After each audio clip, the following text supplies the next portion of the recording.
Hi, the book I'm going to talk about next is called The Tiny Hero of Ferny Creek Library. The hero of the story's name is Eddie, and Eddie is a voracious reader. He loves to read, and his love of reading came from his Aunt Mim, who has taught him how to read. Now, Aunt Mim has disappeared, and that's a big problem in many ways.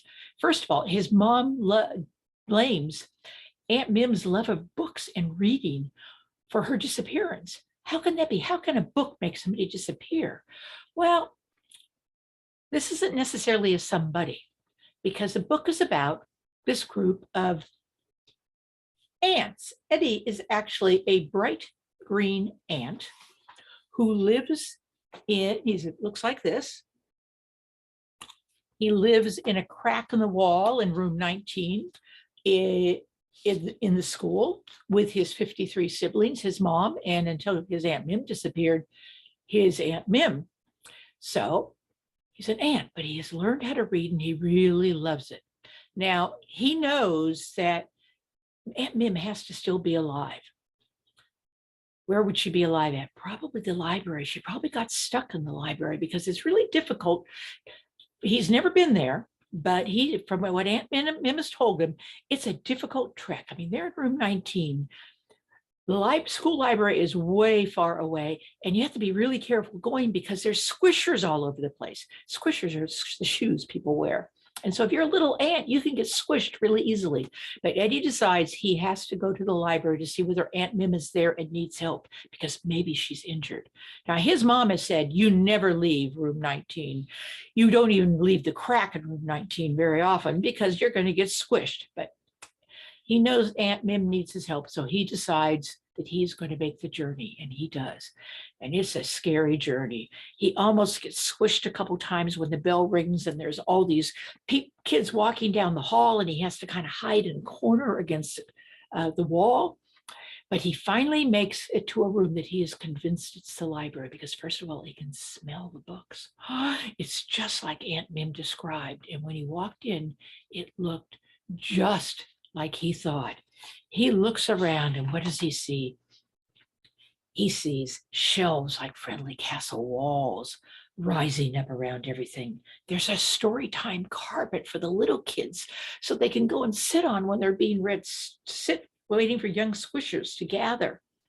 There's a comfy couch you can sit, even if you're a squisher, and read. Oh, so great. And there's a librarian that's already there helping a boy named Jason. And there's the chair, the librarian's chair that Aunt Mim described. And it's covered with these cushions that are all different colors. And that's where the librarian also reads stories to the older squishers. It is so great. But he's there to try to find his Aunt Mim. And he looks all around and he sees all these different places and all these wonderful books. And he finally spots something that looks like Aunt Mim had described as her favorite place. And when he's looking up there, he hears a psst, psst. And when he looks up really carefully, he sees Aunt Mim and she's looking down, waving a little wag. And so he climbs up there because ants can climb vertical surfaces. And he finds out she's actually hurt herself. And he says, well, we're going to have to go back sometime, back to the crack in room 19, so you can recover. She goes, yes, but we have to do it when there's not a lot of traffic. We got to wait probably till tomorrow. And we'll just stay here. Well, Eddie kind of wanders that night and he has an adventure that is really bad. He falls into a custodian's pail of water and he almost drowns. And when he comes back, Aunt Mim knows he's done something and he has to tell her he did something really stupid. But then the worst thing is in the next morning when they're waiting for the librarian to come in because they wanted one last look at her before they go back to room 19, this horrible woman, Mrs. Grinch, comes in, and Mrs. Grinch has just been announced over the PA system as a temporary librarian because the real librarians just had triplets. The day before she went home, she had 3 babies. Mrs. Grinch, they discover because the principal comes for a talk with her. She and the principal want to close the library so they don't have to spend money on it. What can Aunt Mim and Eddie do to save the library? This is The Tiny Hero of Ferny Creek Library.